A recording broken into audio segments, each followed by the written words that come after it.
So I would say, what is the biggest piece of financial advice you would give to the people watching this? Financial advice, okay. Like in the context of running a trades-based business? Yeah, I guess so. Sure. Okay, so if you're running a construction business, plumbing, painting, whatever it is, you definitely want to find a really trade-savvy accountant and a trade-savvy bookkeeper because when you work in the trades, depending on the type of business that you work in, there's different tax laws and there's different things that are entailed with the type of industry you're in. So learning how to be the most profitable and the most successful with your numbers, part of solving that puzzle is having an accountant. Like remember Michael Matthew, who was here with us today? So he's very savvy and being an expert in real estate. So there's accountants who are really good at helping people like myself who are in the trades and construction. So that would be my piece of advice is find an accountant and a bookkeeper who know the different strategies and tips to maximize your business on the trade side of things. Hello, welcome to another episode of Labor Interviews. Today we have... Michael from Altona Painting. Yes. So tell me a little bit about you. Well, my man, I started painting when I was 15 years old. I actually had a paper route from grade 8 to grade 12. And when I was between grade 10 and 11, one of my paper route customers said, "Hey, Michael, how would you like to paint my fence this summer?" And like yourself, I've always been very open-minded to trying new things and working hard and getting to know people. And my paper route was very entrepreneurial in the sense that once I delivered the paper, I had to go collect, and I got out what I put in. And it taught me the value of accountability, such as getting the paper delivered on time, and then also being in relationship and being in communication with my customers. So one of my customers one summer said, "Hey, Michael, come paint my fence." So I said, "Okay, why not?" Leo, it was the hardest 2 weeks I'd ever worked in my life till that point. It was in Fahrenheit, 90-degree weather. We were in a heat wave. Ooh. So I lost 5 pounds of water weight. And I had this, God bless him, I had this old man breathing down my neck, scolding me, saying, "Michael, you're being too dainty. Michael, you need to put more effort into it. And Michael, you're holding the paintbrush so flimsily." And we really had a Miyagi and Daniel's son kind of wax on, wax off kind of mentorship moment there. But by the end of the 2 weeks, I was a pro well, I wouldn't say I was a pro, but from being a complete beginner to actually being a decent intermediate painter, he taught me a lot with getting the job site ready and set up and professionalism and all the prep work. In painting, prep work is the most important part. Look, when you have Thanksgiving dinner, everyone spends maybe 15, 20 minutes eating the turkey and all the delicious goodies, but your mom and dad spend 4 to 5 hours preparing the entire meal for everyone. So painting is very similar to Thanksgiving dinner because I have to prep the surface. Whatever I'm painting, it's got to get prepped and put some love into it before I even put a paintbrush to it. So he taught me all that, and then I started my own painting. Fast forward, I started my own painting business when I was day one out of college, and I've been doing it for 8 years ever since. Cool. And would you mind sharing some of the stuff you have brought? Yeah, absolutely. Yeah. I brought us some goodies here. All right. So here's this. If you want to explain to the viewers. Yeah. Okay. So this is a Dulux color deck. So I always bring colors for people to look at a sales appointment to start getting an idea of what they want to paint. And then why not? Yeah, so this is a super mega pro tip. If you guys take away anything from this interview, it's this magnet. So this magnet here, that's me, and it lists all my services. Yeah. And you could probably stick it on your fridge, right? Because it's magnetic. That's exactly it, Leo. People love this.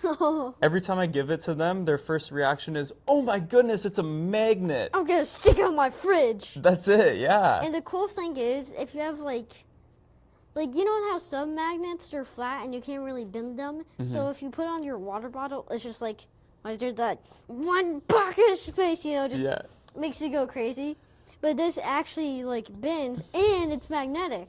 So you could stick on your water bottle. Yeah. And you could always be reminded. Yeah, it's clean. It's got a, you know, you look at that photo of me and I look very trustworthy and credible. Yeah. And when you give people business cards, sometimes they just throw it right in the garbage. Yeah. But with this, they put it on their fridge. So then when I call them months later, they're like, oh, hey, Michael, I still have your magnet on my fridge. Yeah. So that's really cool. That's probably the best marketing tip I can give your audience. Yeah. We're starting from smallest to biggest here. So then... Yeah, so this is my trifold brochure. So it's just got a little bit more info. Talks about like... There's some before and after shots. There's some testimonials, all my info. There's also, where are we here? There's a QR code that goes to my website. So if you guys are try to want to scan that, hopefully I'm going to get in the right position, but you guys can go ahead and scan that if you want to. Yeah, and you know, Leo, the one thing that I want to say about all of the things that you're displaying here for your peeps is that you want to establish yourself as an authority. You want people to look at your material and say, wow, this guy or this gal is an absolute expert in what they do. You know, I got all my work areas there, I got all my services, I talk about the products I use. You know, people love the show and tell. They want to see what you started with and then what you're going to do for them. Yeah. Right? All right, what do you got next? Next is a piece of paper, but not just any piece of paper. Your piece of paper. My piece of paper. Yeah. So this is basically an expectations sheet. So it talks about, it's a little bit more of an expansion on the trifold pamphlet. So it has all my services, what I promise to do for people. My contact info and some accolades, some awards I've won are listed here. Cool. And then, you know, the backside is all the expectations. So when people have work done on their house, or when Mathieu coaches people to do gardening, or when your dad coaches people to do... Yeah, they're currently in the sidelines helping us get some of the stuff ready. We got peeps in the background here. Yeah, and then my dad's right there. You know, but as business owners, we want to communicate to our clients like, hey, this is what we're going to do for you, and this is how we like to get paid, and this is the benefits you're going to get to working with us. You know, people, the most important thing you can do as a business owner is make people feel taken care of. So this is my expectation sheet that tells them what it's like to work with me and what I expect of them and what they should expect of me and how we're going to get along just fine and dandy. All right, what else you got there? We have these that you did share with the whole E-Circle group at the person restaurant. That's right. Yeah, so here, you can hold a copy while I explain it. So this is my Power Team blueprint. Power. So a power team is, in business, it's your network of people who help you become successful. So in this context, I'm talking about how real estate agents can assemble, think about Nick Fury assembling the Avengers, Earth's mightiest heroes. So basically pretend you're like Nick Fury and you're assembling all your Avengers, but instead of defending planet Earth, you're buying and selling houses. So it's like, okay, I need a painter, I need a cleaner, I need all these people that are gonna make it an awesome transaction and make the client feel taken care of. So this is just a little booklet on how to pick the Avengers. There's I have a 9-point diagnostic that basically, you know, I won't go through all of it, but you know, I have here like, are people reliable? Are people trustworthy? Do they consistently do a good job? You know? So yeah, here's what he is talking about right here. Should be, yep, on this page, if you guys can see it. Might have to back up a tiny bit. Yeah. There you go. All right, what's the last thing you got there, buddy? All right. I like to call this a book of books because it's a book of every single book written. Yeah. They're usually very heavy. Yes, yes. So this is my coffee table book, aka my greatest hits book. Yeah. So this is all of my. I'll show it a little closer there. Yeah. So this is my portfolio, and it's broken down by every single service that I do. So right here at the front, the table of contents talks about, there's the kitchen cabinet section, the wallpaper section, commercial painting, and so forth. So when I go to a customer's house and they say, hey, Michael, I'm looking to paint the outside of my house, then I can go right to the back of the book and show them all the outside painting photos. And here, let's hold this up. Yeah, you take one end, I'll take the other. So here is one before and after. As you can see, this house is very nasty, disgusting, and it looks like it was built on Wish.com. Then you have our best hero here, who's basically assembling the Avengers, who does an amazing job of repainting it and doing everything again. Next. Yeah, we'll show a couple. Why not? Pretty dirty, and then it got changed into a really nice color, so that's amazing. Then, and that's just the back side of it. Same building. This is a garage. And then also the pink chair in there for some reason. Here, we'll show one more. Okay. And then, as you can see... Yeah, so this one was aluminum siding, and it was covered in vine debris. Oh, gosh. So we had to power sand it, prime it, and paint it. Oh, and then why not do we'll do one more. We'll do one more. And then this is a house that I guess was currently under construction and then is still currently under construction. Yeah, so we did the brick staining. So you can see the brick used to be like orange. Oh, yeah. And then we spray painted it white with brick stain. Yeah. Let's hope this house gets finished anytime soon. Oh, yeah, it's long finished. Yeah. Yeah, so, to cap off that book, the book is very important because not a lot of tradespeople go to a client's house with a hardcover book like that. They just go in with their flimsy notepad and they're like, I think it's going to be this much. And as a tradesperson, when you have a very clear-cut sales process with awesome branding pieces like those, and you have that nice hardcover book, it gives people a chance to engage in building trust with you. Because they look at that big book and they're like, wow, look at all the work that Michael's done. Yeah. Or like, let's say you were a contractor and you renovated people's houses. People would be like, wow, Leo's like Bob the Builder, man. Yeah. I got a construction heavy hard hat. And I'm like, all right, time to tear down this wall. Yeah. Yeah. What else you got for me? Well, we do have one more thing. What's your biggest challenge and how did you overcome it? I think my biggest challenge over the years has been overcoming the thought that I felt like I had to do everything myself. And I've realized in the last few years that I don't have to do everything myself. Now, when you first start a business, one of the most powerful things you can do is actually do everything yourself, because as you build a team and as you delegate and you grow and you expand, you need to be able to train people very effectively. And you begin with the end in mind. And the end goal is to have leaders on your team who are carrying out the tasks and helping the business self-automate and self-run. And the most powerful thing, Leo, that one of the greatest feelings I've had is I've taught painters, young people, how to paint from scratch. And then 5 years later, they are now teaching some of my new painters how to paint.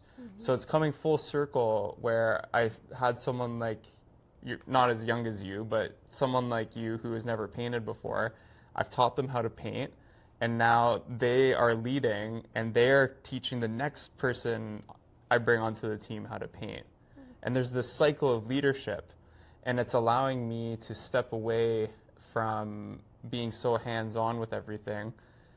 As a trades business owner, you should always have a pulse on what's going on, but your prerogative or your goal as a business owner is to grow and to pour back into your team and to pour back into the relationships that you build in your world.